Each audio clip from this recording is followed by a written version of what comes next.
Injuries have continued to be a troubling trend for Anthony Davis this season. Despite your Los Angeles Lakers' slow start to the season, Davis has been a necessary force for the team and has given fans something to cheer about.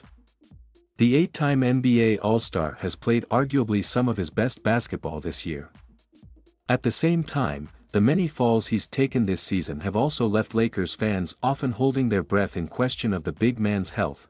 Friday night's game against the Denver Nuggets was one of those moments, where the power forward left the game with a right foot injury after his foot hit Nikola Jokic's leg in the first quarter.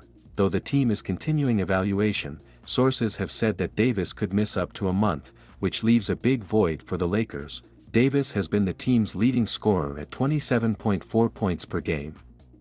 Not to mention, he also leads the team in rebounds at 12.1 and shot blocking at 2.1. He adds significant value for the purple and gold. With Davis out, the big question is, how will the Lakers hold up without him? The Lakers currently sit at the number 12 seed in the West.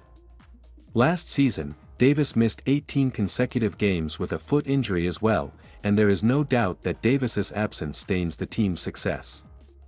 Without him, the Lakers have been 1-2, as evinced by the fact that Davis made the All-NBA first team during the Lakers' 2020 run to a title. LA often relies on him on both ends of the floor. At one point this season, Davis put up back-to-back 40-plus point games. Most notably, Davis secured 55 points against the Washington Wizards while compiling 17 rebounds and 3 blocks.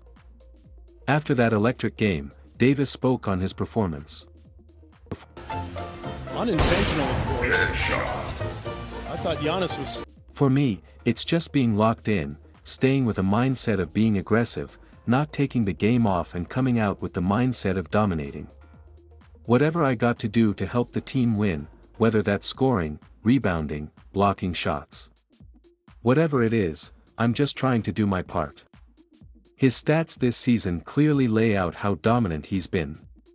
He has averaged 30.3 points, 12.9 rebounds, and 2.4 blocks while shooting over 64% from the field in the Lakers' last 15 games, with the 6 feet 10 inches big man out of the lineup.